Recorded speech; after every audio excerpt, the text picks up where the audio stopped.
First and foremost, want to give all praise to Yahweh, Bahashem, Yahweh Shai, Barakatah, and give a salute to all the brothers and sisters out here spreading this truth with sincerity, out here being good fruit, out here bearing good fruit, out here doing good works, righteous works, and being a great seed sower, man. Out here throwing these seeds out here in the world, throwing these seeds out across these four corners. I want to talk about today is Kaepernick. The new Nike deal. Kaepernick got the new Nike deal. Maybe everybody's up, hoop parade, da da da da. I don't know really the current status of or the emotional status of black people with Kaepernick getting the Nike deal. Maybe some. I can assume that a lot of people are relieved that they can probably watch football without guilt or whatever. But the fact of the matter remains that yes, Kaepernick did. He did deserve some recompense for what he did, you know what I'm saying, for laying his career out on the line for you so-called Negroes. But at the same time, you so-called Negroes should be the one doing the recompensing. Y'all should be the ones paying Kaepernick.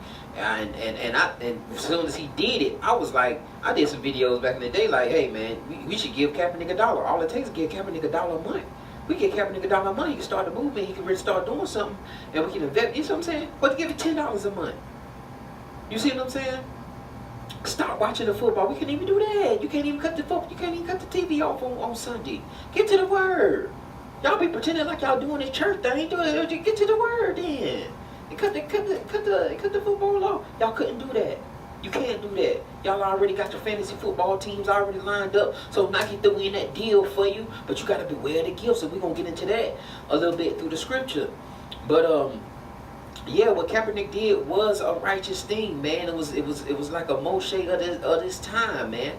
He did a righteous thing, but he laid his life on the line for some zombies, for some people that's already dead. So they couldn't really appreciate what he did, man. Even I know they gave him the Muhammad Ali Award, a black so-called Negro ESPN sportscaster like you know what I'm saying, just threw Kaepernick under the bus, like, you know what I'm saying, that not a award. He said like the Muhammad Ali Award ain't even worth nothing now. It ain't even worth nothing now that they gave it to Kaepernick for that. So, you know what I'm saying, and then, you know, you had all those super coons that were standing up, exposing themselves as super coons, saying that he should be going up and he shouldn't be kneeling. If he wanted to take his fight, he should take it off the field, not on the field, Same thing that happened with Meshach, Shadrach, and Abednego. Same thing, man. When the music played, they wanted everybody to stand up, you know what I'm saying, and well, in that case, kneel down and salute the ruler. But same instance, man. Same thing that's happening here. They want you to play the music. They want you to salute this flag, or salute this country, or salute Babylon. You know what I'm saying? Same situation. Wanted you to play the music. You better salute Babylon. If not, then you get sent to the furnace. You get sent to the furnace. And all praises that Kaepernick rose up out of that furnace, man, and he was able to go. And that's a testament too, man. And that's a testimony. And that should be reenacted.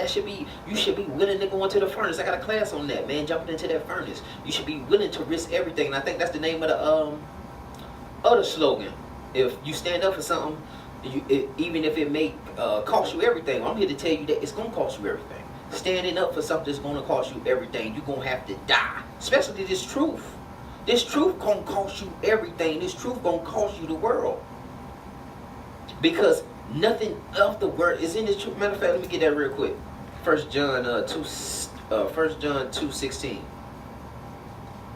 And then we'll get into a couple scriptures and then we'll cut it off. I know y'all attention span ain't over 7 minutes. So I'm going to try to be real swift with this thing, alright? 1 John 2 verse 16, for all that is in the world, the lust of the flesh and the lust of the eyes and the pride of life is not of the Father, but of the world. And the world passeth away and the lust thereof, but he that doeth the will of Yahweh abideth forever. So you want to abide forever. So you want to kill yourself and destroy all the lust that you have for this world, man. You have to destroy the lust that you have for this world. And that's a rebirth. To be reborn, you have to die. I'll give you that too in John 12:24. If the seed want to be planted, you want to plant the seed, man. You know what I'm saying? You have to die. Unless a seed Let me get that. John 12:24. Very, very, I say unto you, except a corn of wheat fall into the ground and die, it abideth alone. But if it die, bringeth forth much fruit. So you want to lay yourself down, man. Bear for much fruit. I'm gonna give you Romans 12:1-2. Just some quick hitters. Just some quick hitters for you. Romans 12:1. I beseech you, therefore, brethren, by the mercies of God, that you present your bodies a living sacrifice, wholly acceptable unto Yah, which is your reasonable service. And be not conformed to this world, but be ye transformed by the renewing of the mind, that you may prove what is good and acceptable in the perfect will of Yahweh. So you have to lay yourself on the line, man. That's what this truth is about. Laying yourself on the line. Placing yourself on that altar, man. Killing that flesh daily. Picking up your cross. Denying yourself. You can't even follow Yahushua unless you deny yourself and take up your cross. Anyway, let's go to Ecclesiastes 7:7. Surely oppression maketh a wise man mad. Now a lot of times people will take that mad and think it is angry, but it's not angry. It's just like the Deuteronomy 28:28. When I'll strike you with madness, the Most I say to strike you with madness. This is madness. Surely oppression maketh a wise man mad. Makes him crazy. Right? Makes him illogical. And the so-called black man, Latino, African American, Latino, Native American, they are crazy. They are illogical people. They do not run off logic, just strict emotions. They are driven by this television. They're zombies. They're zombies, walking dead, soulless, right? Surely oppression maketh a wise man mad or crazy.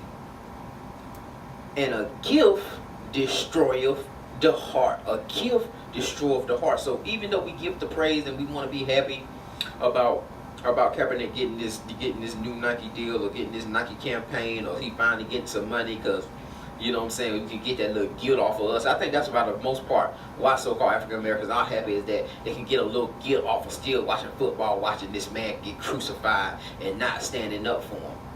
He's standing up for you and you not standing up for him. You just watch him get sacrificed. Talking about, man, somebody better pick Kaepernick up. Somebody better pick him up. Shoot, somebody better pick him up. You went went 2 seasons, I think, man. Nobody picked Kaepernick up. Still on the bench. He can be a starting quarterback today. But anyway, a gift destroyeth the heart. So we got to be careful, because a gift destroys the heart. A gift destroys the mind, right?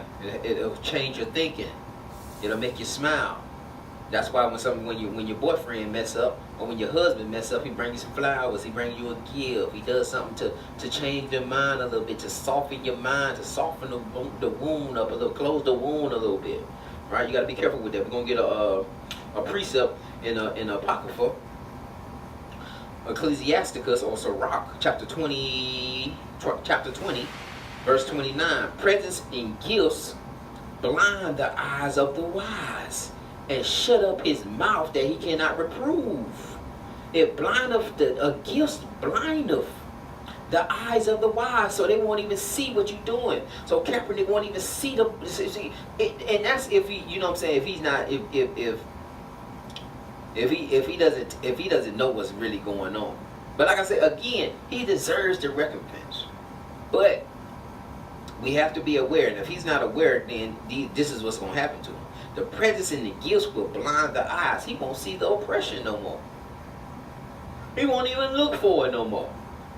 He'll take the check, go to Dubai, say I'm out, man. Finna just live my life out here, coach some little league football with these Arabs, man, or with these Saudis. I'm gonna coach flag football with the rich Saudis, man, with the oil princes and kings of the oil. You know, I'm straight. Bump y'all. Me and Mike Vick finna start a league. Alright, and Vic sold him under the bus. And Vic ended up getting the job after he spoke against Kaepernick. A lot of these jokers got jobs. A lot of these coons got jobs after that. But presence and gifts blind the eyes of the wise and shut up the mouth that he cannot reprove, man. So Kaepernick might get quiet after the Nike deal. He may get quiet after the Nike deal. and not reprove and not sit up here and rebuke these people for the wrongdoings, for these unjust killings, right? For this racial profiler, for this white supremacist system that we're living under. He won't say anything about it, right? I don't even know if he even spoke back to Pharaoh. Pharaoh Trump said something to him too, man, about Nike being a little distasteful with that whole campaign they trying to run. Another precept, and we're gonna end with this. Exodus chapter 23, verse 8. And thou shalt take no gift, for the gift blindeth the wise and perverteth the words of the righteous. So you know what I'm saying? It'll change his tongue. It'll give him an unrighteous tongue. It'll give him a worldly, a carnal tongue, where he just start thinking about self. Because these jokers sat here and watched me die. They watched me get crucified. Bump them. Bump them. Let them save themselves. With that, I'm going to say shalom.